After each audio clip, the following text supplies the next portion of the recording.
join Segun Ayoola, my guest on the issue of addressing poverty in Nigeria. Is set to help us out, help the government to understand what the government need to do in terms of poverty eradication in Nigeria. A very good day to you, Mr. Segun Ayoola. Yeah, good afternoon, Mr. Olamilekon. Nice to have you show. Good afternoon. All right, so let's get the ball rolling. Now, let me first get your reaction. There's a breaking news in the last 24 hours talking about the Federal Executive Council, calling on full implementation of Naira for crude with Dangote. What do you have to say about that? Meaning that Dangote will be getting another set of crude oil from the Nigerian upstream, downstream petroleum sector with Naira. What do you have to say about that? Yeah, thank you very much. The Naira rate for Dangote, for me, I think is a good one. Why should we be selling to our local industry the products we have been given naturally to a Nigerian industrialist at $1 rate? For me, the Naira rate for Dangote refinery, I think, is a good one. That will also avail us opportunity to buy the products at lower rate, not looking at buying first at dollar rate and then selling to us at Naira rate. I think it's a good step in the right direction. All right, I really agree. I agree with you on that perspective. Now, let's not get to the issue of today, talking about poverty level in Nigeria. The statistics from Nigerian NBS show that 89.7 million Nigerians are currently... Poverty level in Nigeria, it is today. Yes, 89.7 million Nigerians are living below poverty line, which is about, is a huge number, second to the largest in the world. India is the first. Is alarming.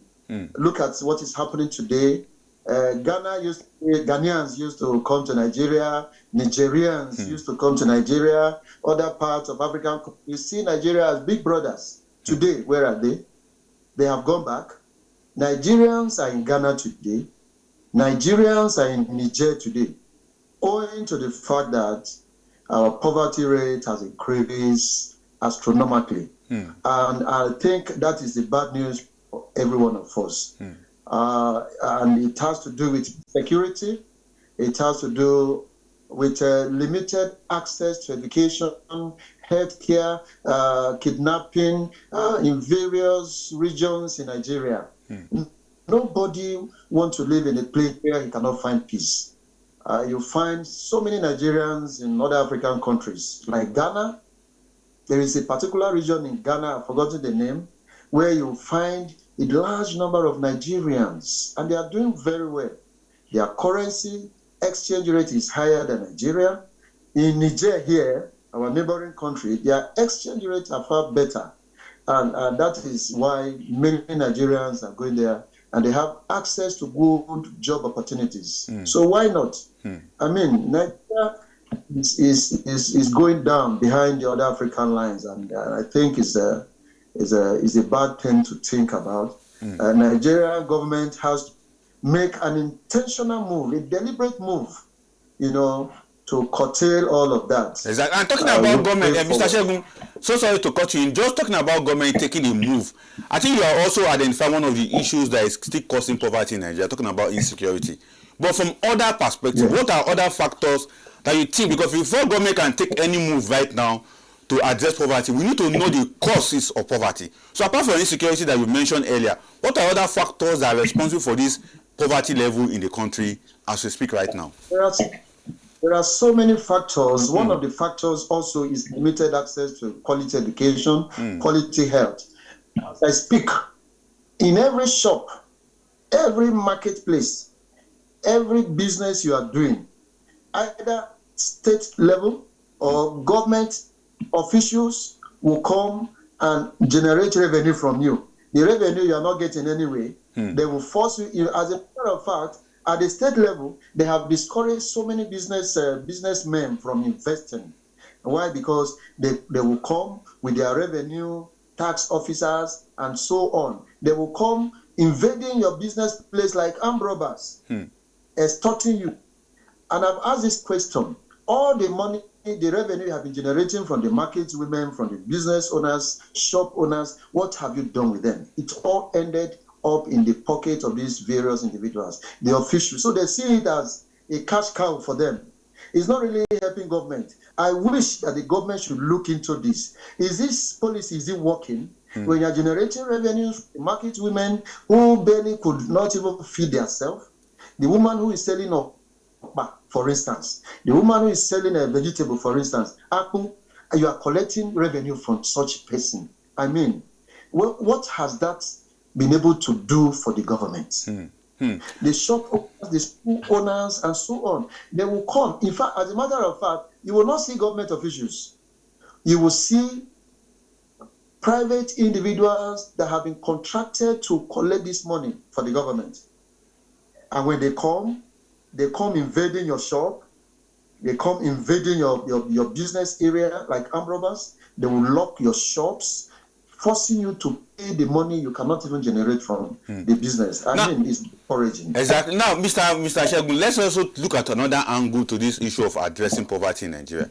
We have seen that since 1999, a brief modern history of Nigeria attacking or addressing poverty will take us back to 1999 when we got back to democratic governance after the military quit governance in Nigeria. But we have seen a lot of policy coming here and there. But in recent times, in 2023, under the President Bola Ahmed Tinubu, we also seen that they are doing some strategic policy, particularly giving out palliative, giving out loans, and giving out, some soft, loans to Nigerians to be able to address some of their poverty need. But people are asking the question: is giving people money and palliative, is it enough to tackle poverty in Nigeria? Yeah, thank you. Giving money to the poorest of the poorest. That's the name, poorest of the poorest. Now, how do you determine who is the poorest of the poorest? How do you collect the data? How do you implement it? And how do you evaluate? And then coming to find out whether the money actually got to the point where it was allocated for. We all know what happened with the Minister of Welfare, Humanitarian Affairs. Humanitarian Affairs. How the money ended up in her pocket, how she got sacked. You see, the president has taken a deliberate step. If a president in the past was doing this, sacking anybody, officials, no matter how highly placed, that has done this kind of thing, I think it will go a long way in solving Nigerian problems. We have good policy.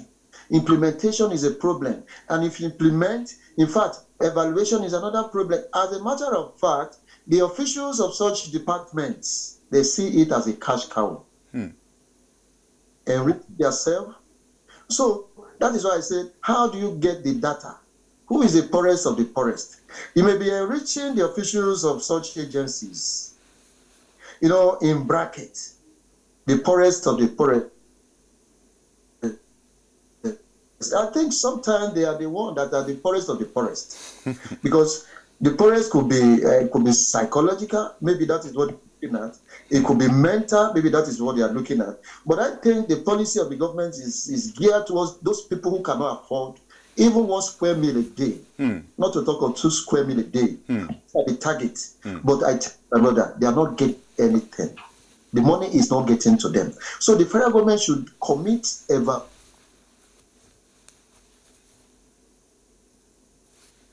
that could be a network problem, but we'll still continue to hear. Okay, continue. Go ahead, sir.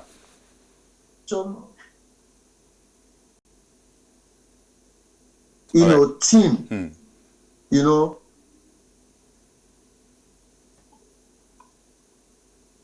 All right, go ahead. Hello, we can hear you. Go ahead. All right, if you can. Okay, the line broke. We couldn't hear you earlier, but if you can still put up your... Okay, go ahead. I'm hearing you. Okay, if you can put your thoughts together, the line broke, so we need to get back to where you stop and get your perspective on that. No.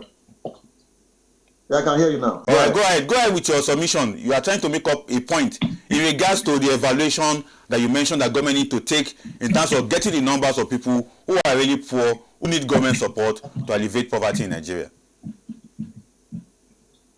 Thank you. I am looking at the aspect where the government always have good policies. The government always have good implementation. But what about evaluation? Does it meet the target people? Does it actually achieve the aim? Are the target people actually benefiting? These are some of the things the federal government is not doing. And I think is a very, very, very important thing. Evaluation team should be, should be set up. In every policy, there must be an evaluation team. People who have integrity, people that have character, people that love this nation, people that want this nation to move forward. They should be committed to this evaluation team in every policies of the government. In such a way, anyone who is caught spoiling the plans of the government, the law is bigger than every individual, no matter how highly placed. Because some people who are responsible for our problem today are working in the streets with security. But Mr. Segun, let's also look at the other side of this addressing poverty. I think our concentration has so much been on the federal government. What about state government? Do they have a role to play in alleviating poverty in Nigeria? Because most times we look at the budget of federal government, most of us forget the budget of the state government. Some state government, for 2025, some state government are budgeting about 6 trillion naira for the year.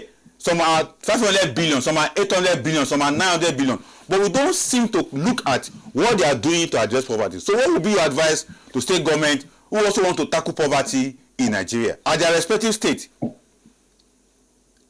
Yeah, poverty alleviation or reduction is a responsibility of all, whether at the federal, at the state, at the local level, even organizations or individuals. It's not about federal government alone. They have budget. State level have budget. Local government have budget. State, federal, and so on. They have budget for poverty alleviation. Yeah. It is they to some extent they have tried, but honestly, there is still the performance is still very low compared to what the policy initiative has come out with. Because number one, why are we talking about poverty every year? Is it that government is not deliberate about it, or is it that government is not intentional about it? Is it about fairness? Is the government fair? Whether local government, state or federal? What they are doing, is it justiciable? So the things we must look at. If all of these questions are not correctly answered, we'll be going front and take we'll go 1 foot forward and take about 3 feet backward. 1 foot front and then 3 feet backward. And there is no how we can move ahead.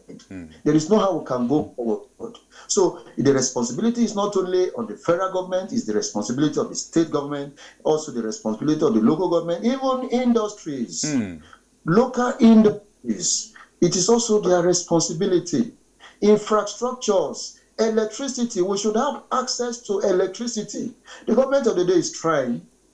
At least we can say we have 2-3 days of light without interruption. That's a good one from you. I mean, from your, if you can say that we have 3 days light without interruption, it means the area you are staying, part of Abuja, there is stable electricity there. That is about 72 hours. Yes, I've experienced that in recent time. I have not seen that in many years. I've experienced that in recent time. That is the plus for the government. If this is happening, the market woman, the tailor, the what do you call them? Those artisans, they will not be spending money to buy fuel to power their generator or their electricity. They will have access to electricity. They will be able to do the welding work. If it's a welder, the work is doing who need light for his tailoring work will not be, will not be looking for another job and coming to town or to transport to wherever for any reason. What about our roads? What about our hospitals? Do we have good roads? These are some of the things that has aggravated the problem of poverty in Nigeria, in the rural, even in the states. You know. So government needs to make a deliberate effort. Otherwise, my brother won't be able to go far at all. No, now before I let you go, Comrade Segun Ayoola, before I let you go on the issue, because we are almost running up on the segment right now. You know, there are key issues that made us to ask this question about poverty alleviation. The first quarter of 2025 shown that we still have a lot of our population still living below poverty, 87.9 million of them. And just recently, a news came out and said over 53% of Nigerians youth are unemployed because of there is no job. So, going forward into this discussion, because poverty is also related to unemployment issue, what would be your advice to the federal government of Nigeria in tackling this twin-headed monster, poverty, unemployment? You have said something about poverty, but we still want to collaborate this in relation to unemployment, because the figure just came out just this morning, that 53% of Nigerians youth are unemployed because there is no job for them. So what would be your advice to the federal government before I let you go this afternoon? Thank you very much. My advice for the federal government is simple. An intentional vocational training will help. Not only federal government / local industries. I must not graduate from the university and work for somebody. I can work for myself. And it's a mentality. If, for instance, the federal government will take good number of youth, if you cannot give them employment, if you give them skills and you encourage them with maybe financing of the skills after the training, it will go a long way. The government of Bola Ahmed Tinubu is doing that right away as I speak. There are some states that they have youths under through some trainings, and we are told they are going to be equipped. That is that's a good to think about. But then they can do more. What about the states? Can they initiate the same idea? If you go to Ghana, there are so many things that Ghana has done that is attract other African, citizens to come to their country. Go to China in 1980s and 1990s. What are the policies that, actually reduce poverty in China? If you say copycat, yes. If somebody is doing something and is getting a result, you can copy the person. The federal government need to do a copycat system to be able to come out with a plan that will better the lot of Nigerians, especially the youth. Skill acquisition is a way to go. Modern agriculture is another way to go. What about other things like trainings? The federal government and industries like Dangote. Okay, for instance, if Dangote is producing cement, what stops Dangote from saying, I want to train 1 million Nigerians to be trained as masons, people who do building, who knows, we'll teach them how to mix cement, we'll teach them how to do plastering, we are going to train them in so country that is good, like Togo. Take 1 million Nigerians to Togo, train them on how to do artisan work like building. That would be capable of doing that. There are other industries, just to mention one, who can say, okay, I'm taking this good number of Nigerian youth, I'm going to train them, I'm going to equip them after the training so that they will come out with a better, life, something to live on, So that, you see, our mindset will not always be on government job or will not always be on a white-collar job or going to the urban areas. Of course, if we have all of this, if the infrastructures are working, and the government is intentional about training the youth and then equipping them, I tell you, these street urchins, banditry, insecurity, they will reduce. They will reduce.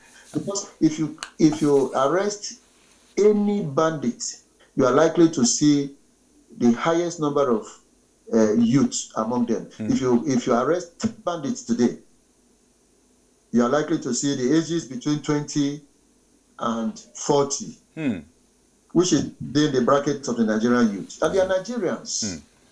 So, comrade, I'm so sorry that we have to let you go right now, but I would like to appreciate you for coming on the show today. And it's quite interesting. The perspective that you are giving on the issue of addressing poverty is quite very, very insightful. And talking about encouraging the government to take a route from other countries, they can copy, but they must copy well. And not to forget what we said about the evaluation of the poverty rate in Nigeria, in conjunction with the issue of also unemployment rate in Nigeria. Thank you so much, Comrade Segun Ayoola, for being on the Market Report show today. Thank you so much, sir.